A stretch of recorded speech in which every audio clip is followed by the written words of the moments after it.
तर मला वाटतं की उबाटा गटाला ह्या मुळामध्ये लोकसभेच्या निवडणुका लढायच्याच नाहीत। महाविकास आघाडी टिकणार नाही म्हणजे नाही। आज उबाटा गटाची यादी जाहीर झाल्यानंतर खऱ्या अर्थानं महाविकास आघाडीमध्ये किती अलबेल आहे याचं चित्र आपल्याला पाहायला मिळालं। उबाटा गटाने जी काही यादी डिक्लेअर केली त्यामुळे पसरलेली नाराजी पक्षांच्या अंतर्गत सुद्धा आणि पक्षाच्या बाहेर सुद्धा, काँग्रेसने स्पष्टपणे या सर्व बाबीला विरोध केलेला आहे। काँग्रेस बाहेर गेलेली आहे। राष्ट्रवादी कीप ममच्या भूमिकेमध्ये सध्या तरी दिसते। ज्या प्रकाश आंबेडकर साहेबांना यांनी ऑफर दिल्या होत्या, 4 जागाच्या 5 जागा केल्या होत्या, ज्यांना यांनी गृहीत धरलं होतं, त्या प्रकाश आंबेडकर साहेबांनी आता अखिल चलोरची भूमिका घेतलेली आहे। म्हणून ही महाविकास आघाडी टिकणार नाही हे पहिल्यापासूनचे जे काही मी भाकीत केलं होतं ते आज सत्यात उतरताना दिसतंय। उबाटा गटाने जे काही सीट डिक्लेअर केलेले आहेत, जे काही आपण पाहतोय, तर मला वाटतं की उबाटा गटाला ह्या मुळामध्ये लोकसभेच्या निवडणुका लढायच्याच नाहीत।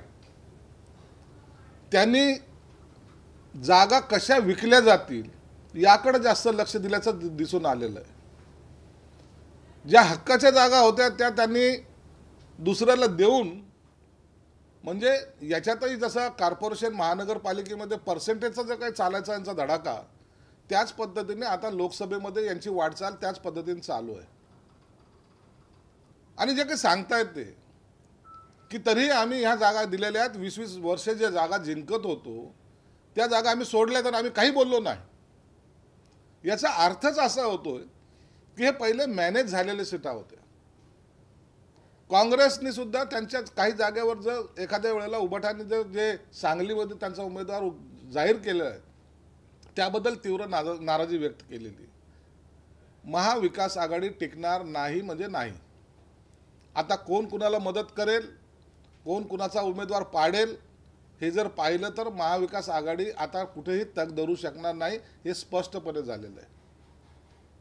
निवडणुकीच्या पूर्वी जे काही बैठका होत होत्या, ज्या यांच्या बोलणी होत होत्या आणि त्यांचे जे काही नेते ठामपणे सांगत होते की आमची आघाडी टिकणार आहे, तर आज खऱ्या अर्थानं महासंग्राम ज्याला म्हणतात लोकसभेचा महासंग्राम नाही तर हा महासंग्राम सुरू झाला आघाडीमधल्या लाथाळ्यांचा। एकमेकाला लाथांनी कसं मारायचं याची सुरुवात आता झालेली।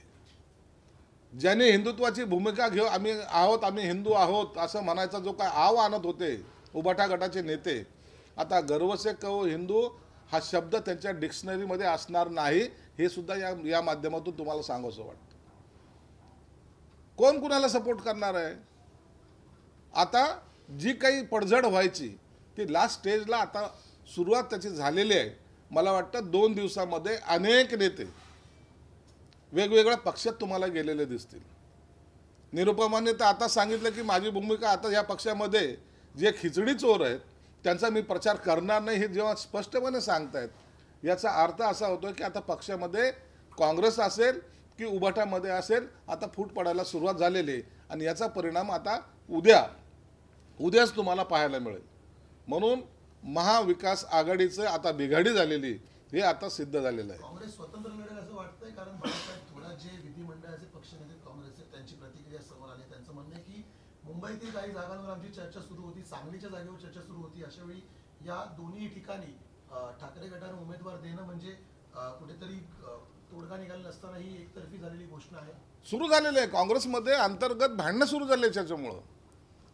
ज्यांना अधिकार नाही, ज्या चर्चा सुरू होत्या, चर्चा सुरू असताना अशा सीट डिक्लेअर करणं हे गैर आहे हे अनेक वेळेला आम्ही सुद्धा सांगितलं होतं। परंतु आम्ही मोठे आहोत अशा आविर्भावामध्ये उबाटा गटाने जे काही सीट डिक्लेअर केलेले आहेत त्यामुळे आता काँग्रेस यांच्याबरोबर राहणार नाही आणि निवडणुकीमध्ये यांचा प्रचारही करणार नाही हे जवळपास निश्चित झालेलं आहे। सर, एकीकडे तुम्ही आघाडीत बिघाडीचं सांगत आहात, मात्र महायुतीमध्ये सर्व काही आलबेल असं दिसत नाहीये, कारण धनेश्वर मोठे पाटील आहेत ते शरद पवार यांच्या तुतारी चिन्हावरती निवडणूक लढण्याची आता भाषा करत आहेत। अमोल कोल्हे खासदार त्यांच्या भेटीला गेलेले आहेत। त्यांची समजूत काढण्यात जाईल का महायुतीमधून?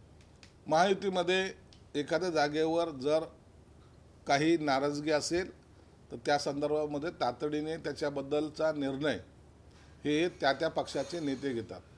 म्हणून वाद हा टोकाला जात नाही. तुम्ही जर महाविकास आघाडी आणि महायुती जर पाहाल तर यामध्ये फरक आहे. आताच युतीचे फॉर्म भरायला गडकरी असतील किंवा आमचा उमेदवार असेल सोबत जाऊन फॉर्म भरलेले आहेत. एक जल्लोष ज्याला म्हणतात ते महायुतीमध्ये तुम्हाला पाहायला मिळेल आणि आघाडीमध्ये स्मशान शांतता ज्याला म्हणतात ती आता दिसून यायला लागलेली आहे. त्यांचे जे काही प्रवक्ते असतील नेते असतील त्यांना जर तुम्ही पाहिलं तुमच्या चॅनलच्या माध्यमातून जरी पाहिलं तर त्यांच्या चेहऱ्यावर कुठेही आम्ही युती केली किंवा आम्ही युतीमध्ये समाधानी आहोत असं त्यांच्या चेहऱ्यावर सुद्धा दिसून येत नाही. म्हणून नाराजीचा सूर हा प्रचंडपणे या महाविकास आघाडीमध्ये आहे आणि याचा परिणाम या येत्या निवडणुकीमध्ये होईल. प्रकाश आंबेडकरला टाळणं किंवा काँग्रेसच्या जागेवर अतिक्रमण करणं हे जे काही प्रकार झालेले आहेत त्यामुळं या आघाडीमध्ये आता एक वाक्यता राहिलेली नाही. कदाचित 2 दिवसामध्ये काही घडामोडी जर झाल्या तर हे महाविकास आघाडी हे सेपरेट लढण्याच्या सुद्धा भूमिकेत येतील असं मला वाटतं. महायुतीत जर आपण पाहतो आहे की ज्या पद्धत एक मिनिट महायुतीत आपण म्हटलं की कुठलाही वाद नाही, पण ज्या पद्धतीत पुण्यामध्ये शिवतरेंची भूमिका आहे, अमरावतीत तर सर्वपक्षीय महायुतीतले यांनी कडाडून विरोध केलेला आहे. नवनीत राणा यांच्या उमेदवारीला यांनी बच्चू कडूंनी काल स्पष्ट सांगितलेलं की त्यांना ती जागा दिली तर आमचा पक्ष फुटेल म्हणून. तर याकडे आपण कसं बघा हे म्हणजे कुठेतरी बघा महायुतीमध्ये 2 ठिकाणी एक शिवतारेचा जो प्रश्न आहे त्या संदर्भामध्ये मुख्यमंत्री एकनाथ शिंदे साहेबांनी गंभीरपणे दखल घेतलेली आहे. युतीच्या उमेदवाराचा प्रचार करायचा ही आमची भूमिका आहे. ज्या दिवशी शिवतारे फॉर्म भरतील त्या टायमाला पक्षाचा आणि त्याचा कोणताही संबंध असणार नाही. आम्ही महायुतीचं काम करू. जोही उमेदवार महायुतीचा असेल त्याचा आपण प्रचार करू. नवनीत राणा संदर्भामध्ये जे काही त्या ठिकाणचा विरोध दर्शवला जातोय त्या संदर्भामध्ये कालच बच्चू कडू आणि इतर नेते हे मुंबई ठिकाणी आले होते. त्या संदर्भामध्ये मुख्यमंत्री आणि देवेंद्र फडणवीस साहेबांनी सुद्धा त्यांच्याशी चर्चा केली. परंतु त्याचा जो काही निर्णय घ्यायचा आहे तो निर्णय सुद्धा 1-2 दिवसामध्ये होऊन जाईल. सर पण शिवसेनेतलाच प्रश्न आता जर म्हणायचं धाराशिवची जागा शिवसेनेकडे आहे. तानाजी सावंत यांना विचारणा केली चर्चा होती, मात्र त्यांचे पुतणे त्या ठिकाणी उभे राहायला बघतात आणि तुमचे शिवसेनेचे प्रवक्ते योगेश केदार आता विरोध करतात की आपल्याच नातेवाईकांना अशा प्रकारे तिकीट देणं चुकीचं आहे, नवीन कार्यकर्त्यांना संधी देण्याची गरज आहे. नाही तसं चालतं. निवडणुकीच्या काळामध्ये उमेदवार इच्छुक असणं वेगळं. जोपर्यंत यादी डिक्लेअर होत नाही तोपर्यंत त्याच्यावर भाष्य करणं योग्य नाही. म्हणून इच्छुकांची गर्दी तिकीट मागण्यापुरती असणं हे साहजिक आहे आणि कार्यकर्त्यांनी ते मागणं हा त्यांचा अधिकार सुद्धा आहे.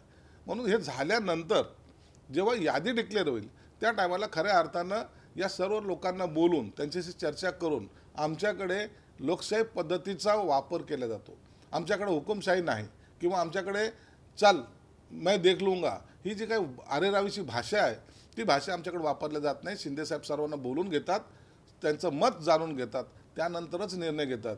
त्याकरिताच आमची यादी उशिरा जाहीर होण्यामागचं ते एक महत्त्वाचं कारण आहे. पण या सगळ्या तुम्ही म्हणतात महाविकास आघाडीमध्ये बिघाडी झालेली आहे. आपल्या पक्षाला किती जागा मिळणार आहेत आणि कुठल्या जागा असणार आहेत या संदर्भात काय अद्याप खुलासा करण्यात आलेला नाही की खूप सस्पेन्स ठेवण्यात आलेला आहे. अशी माहिती मिळते की बऱ्याच जागांवर तुमच्या जागांवर भाजपनं दावा केलेला आहे. नाही दावा प्रतिदावे हे प्रत्येक भाजपच्या जागेवर आम्ही सुद्धा दावे केलेत. आमच्या जागेवर काही ठिकाणी भाजपने दावे केलेत, काही ठिकाणी राष्ट्रवादीने दावे केलेत. परंतु याच्या चर्चा ह्या अंतिम टप्प्यात आलेल्या आहेत.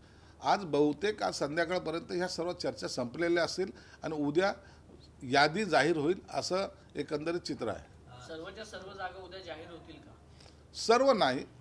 पहिल्या फेजच्या ज्या जागा आहेत त्या उद्या जाहीर होतील आणि बाकी दुसऱ्या टप्प्याच्या ज्याला फॉर्म भरायला वेळ आहे त्या जागा दुसऱ्या टप्प्यामध्ये जाहीर होतील. संभाजीनगरमध्ये चंद्रकांत खैरे यांना उमेदवारी ठाकरे गटाने जाहीर केली आहे. तर मग आता महायुतीकडनं म्हणजे शिवसेनेकडनं अंबादास दानवे यांच्याशी संपर्क जो आहे तो अधिक तीव्रतेने सुरू आहे का? नाही काय खैरेंना तिकीट दिलं हे पहिले मला माहितीच होतं की खैरेंना उमेदवारी देणार आहेत. दानवेला त्यांना टाळायचंच आहे. दानवे जरी विरोधी पक्षनेता असला तरी त्याच्याकडे म्हणावं तेवढं लक्ष पक्ष कधी देताना आम्हाला पाहण्यात आलेलं नाही. आता हे लोकसभेचे सर्व जे काही मतदारसंघ आहेत विरोधी पक्षनेत्यांच्याकडे फार मोठी जबाबदारी असते. परंतु सर्व नेत्यांना जबाबदारी दिली, परंतु दानवेला कुठेही जबाबदारीचं दिल्याचं दिसून येत आलेलं नाही. म्हणून आता दानवे जरी किती जरी बोलत असेल तर ते मुळामध्ये नाराज आहे हे स्पष्ट आहे आणि त्यांनी ती नाराजी उघडपणे बोलूनही दाखवलेली. म्हणून आता दानवेंनी काय करायचं किंवा त्यांनी काय भूमिका घ्यायची हा त्यांचा प्रश्न आहे, परंतु आमच्याकडून त्यांना कोणत्याही प्रकारचा संपर्क करण्यात आलेला नाही. त्यांना जोडून दानवेंवरती अन्याय होतोय का, त्यांची राजकीय कोंडी जी आहे ती केली जाते तुमच्याकडे का? चांगली जबाबदारी मिळेल का त्यांना? निश्चित दानवेची ही राजकीय कोंडी करायचा प्रयत्न होतोय हे नाकारता येणार नाही. कारण की तुम्ही पाहिलं असेल तर लोकसभेच्या ह्या चर्चेच्या पूर्वी अनेक मतदारसंघासाठी काही नेत्यांची नियुक्ती केल्या गेल्या होत्या. त्याच्यामध्ये दानवेचं नाव कुठेही नव्हतं. एखाद्या जबाबदार विरोधी पक्षाला एक मोठी जबाबदारी दिली जात असते, परंतु त्यांचं नाव कुठं नव्हतं. आज जी खैरेंची उमेदवारी जाहीर झाली त्यांनासुद्धा जालन्याची बीडची जबाबदारी दिली होती, परंतु दानवेला दिली नव्हती. म्हणजे विरोधी पक्षनेता आहे का फक्त नावाला आहे, बाहुल्यासारखा त्याचा वापर करायचा, हे पक्षांनी त्यांनी काय ठरवलं असेल ही त्यांची भूमिका आहे. परंतु निश्चितच दानवेंनी जर त्यांची भूमिका बदलली तर त्यांना आम्ही निश्चित सहकार्य करू. शिवसेनेची जागा संभाजीनगर जी आहे ही शिवसेनेला सुटणार आहे का, आणि इम्तियाज जलील यांच्या विरोधात दानवे हे सक्षम उमेदवार असू शकतील? आता दानवे कुणाकडून उमेदवार राहतील याचा संभ्रम आहे. तुम्ही ऑफर कधी देणार का त्यांना, दानवेंना? ऑफर आम्ही देणार नाही. त्यांनी जर मागणी केली तर त्याचा निश्चित विचार केला जाईल, दानवे तुमच्याकडे आले तर म्हणजे विचार केला जाईल त्या बाबतीचा आणि त्याचा अंतिम निर्णय एकनाथ शिंदे साहेब घेतील. परंतु इम्तियाज जलील हा MIMचा उमेदवार आहे. खैरे ठरल्याप्रमाणे ते उमेदवार त्यांना मिळालेले आहे, परंतु खैरेंची उमेदवारी सध्याला तरी धोक्यात असल्याचं म्हणजे त्या निवडून येण्याची शक्यता नाहीच नाही. म्हणून आता पक्षांतर्गत काय उठाव होईल यावर भरपूर काही अवलंबून असणार आहे. मुंबई उत्तर पश्चिमच्या जागेवरून त्या ठिकाणी अमोल कीर्तीकर यांच्या विरोधात त्यांचे वडील गजानन कीर्तीकर लढणार आहेत असं सुरुवातीला तुमच्याकडनं सांगण्यात आलं होतं, परंतु आता उमेदवार बदलाची काही वारे वाहत आहेत का, त्यांच्याबद्दल चर्चा होऊ लागलेली आहे. तुमच्याकडनं आणखीन कोणी अभिनेत्री किंवा अभिनेता त्या सीटवरून येऊ शकतो का उमेदवार? निश्चित अनेकांनी संपर्क साधलेला आहे. कीर्तीकर साहेबांनी सुद्धा आज सर्वात ज्येष्ठ नेते ते आहेत, परंतु मुलाच्या विरोधात लढणं आणि प्रचार करणं हे त्यांना थोडंसं त्रासदायक किंवा दुःखदायक होतं आहे आणि म्हणून अनेकांनी संपर्क एकनाथ शिंदे साहेबांनी साधलेला आहे. आज रात्री त्या उमेदवारासंदर्भामध्ये फायनल ज्याला करायचं म्हणतायत ते आज रात्री होईल आणि उद्या त्याची घोषणासुद्धा केली जाईल. सचिन पिळगावकर असेल, गोविंदा असेल किंवा क्रांती रेडकर असेल, हे सगळे सिने तारका किंवा अभिनेत्री यांचं नाव आहे का? हे येऊन भेटून गेलेत का? अनेक जण आलेत. आता त्यांचे नावं आज उघड करणं योग्य नाही. त्यांचं एक स्टेटस आहे. उद्या जर त्यांना जर एखाद्याला जर उमेदवारी नाकारली तर त्याचाही सुद्धा वाईट परिणाम होतो. म्हणून अशी नावं जाहीर करणं योग्य होणार नाही. पण जे आधी उद्धव ठाकरेंकडे झालं, उर्मिला मातोंडकर असतील, प्रियंका चतुर्वेदी असतील किंवा इतर काही नेते मंडळी असतील ज्यांना बाहेरून आयात करण्यात आलं आणि थेट राज्यसभा, विधान परिषद किंवा इतर जे काही करण्यात आलं, याच्यामुळे सामान्य कार्यकर्त्यावर अन्याय होतो अशी बोंब ही आपल्याच आमदारांनी त्यावेळेला ठोकली होती. आता पुन्हा एकनाथ शिंदेच्या काळात तेच सुरू आहे असं तुम्हाला वाटत नाही का? सुरू कुठं आणखी सुरू झालंच नाही तर त्याच्यावर चर्चा कसली होणार आहे? संपर्क आणि झाले ना? दुसरे प्रियंका चतुर्वेदी आणि यांचा हे कम्पॅरिझन होत नाही. जो स्थानिक असेल, जो त्या भागातला असेल त्यांना जर उमेदवारी दिली तर लोक ॲक्सेप्ट करतात. कुणालाही बाहेरून जाऊन कुठेही उभं राहायसारखं चित्र आता या महाराष्ट्रात नाही आहे. म्हणून त्याच्यासाठी योग्य तो निर्णय घेण्याचा जो अधिकार आहे तो एकनाथ शिंदे साहेबांना ते निर्णय बरोबर घेतील. बाळा नांदगावकर पत्रकारांशी चर्चा करताना म्हटलेले आहेत की मनसे 2 ते 3 जागांवरती आग्रही आहे, तर कसं पाहता मनसेला नेमक्या कुठल्या जागा महायुती सुटणार? नाही, 2 जागेवर मनसेचा आग्रह निश्चित आहे, परंतु आजच्या घडीला 45+ करणं ही जी काही जबाबदारी आहे महायुतीमध्ये राजसाहेब आल्यामुळं वाढलेली आहे. म्हणून त्यांना कोणती जागा द्यायची त्यांचा निर्णय राजसाहेब, देवेंद्र फडणवीस आणि एकनाथ शिंदे साहेब मिळून घेणार आहेत. मला वाटतं राजसाहेबांचा एकंदरीत काम करण्याची जी पद्धत आहे त्या पद्धतीनुसार एका झटक्यात निर्णय घेणे हा त्यांचा स्वभाव आहे आणि म्हणून आज पुन्हा त्यांची सुद्धा बैठक आहे असं मी ऐकलेलं आहे आणि उद्या परवापर्यंत ते नावसुद्धा त्यांचं डिक्लेअर होईल. सर, एकीकडे उमेदवारांची नावं जाहीर होतील, दुसरीकडे अशीही टीका विरोधक करतायत की जे उमेदवार आहेत त्यांना दाबण्याचा प्रयत्न केला जातोय. म्हणजे अमोल कीर्तीकर यांना ईडीचं समन्स गेलेलं आहे, आज त्यांना चौकशीसाठी बोलवलं आहे. अनिल देसाई यांच्याही व्यावसायिकांना अशा प्रकारे समन्स गेलेला, ईडी चौकशी सुरू झालेली आहे. काय तुमची प्रतिक्रिया आहे की केंद्रीय तपास यंत्रणांचा गैरवापर केला जातो हा विरोधकांचा? नाही, अमोल कीर्तीकरवर पहिल्यापासून त्या ईडीची नोटीस गेलेली आहे. आज दुसरी नोटीस गेलेली आहे. पहिल्या त्या खिचडी प्रकरणामध्ये त्यांचं नाव गोवलेलं आहे. आजच त्याचं उमेदवारी जाहीर झाली आणि मग त्यांना ईडीची नोटीस गेली, असा काही प्रकार नाही.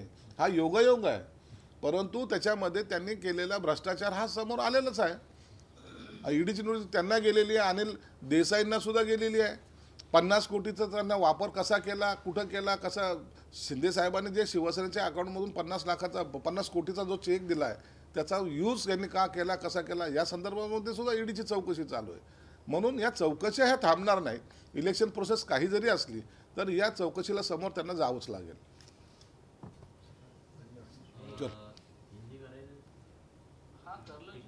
अरे एक प्रश्न आहे की राज्यपाल जे माजी राज्यपाल भगतसिंग कोश्यारी यांनी अनंत अंबानी यांच्याकडनं 15 कोटींची देणगी घेतल्याचं समोर आलेलं आहे. त्या एका पत्राने खळबळ उडालेली आहे. कोश्यारींच्या पुतण्याचे लाड पुरवण्यासाठीच हे 15 कोटी आल्याचा आरोप आहे. या संदर्भात मला तरी काही कल्पना नाही, परंतु झालेला आरोप हा गंभीर आहे, गंभीर स्वरूपाचा आहे आणि मला वाटतं मुख्यमंत्री साहेब या संदर्भामध्ये माहिती घेतील. देश विदेशातील प्रत्येक घडामोडींचे लाईव्ह अपडेट मिळवण्यासाठी आता साम टीव्हीच्या सर्व सोशल मीडिया प्लॅटफॉर्मला लाईक, फॉलो आणि सबस्क्राईब करा. तसंच सर्व नोटिफिकेशनसाठी बेल आयकॉन प्रेस करायला विसरू नका.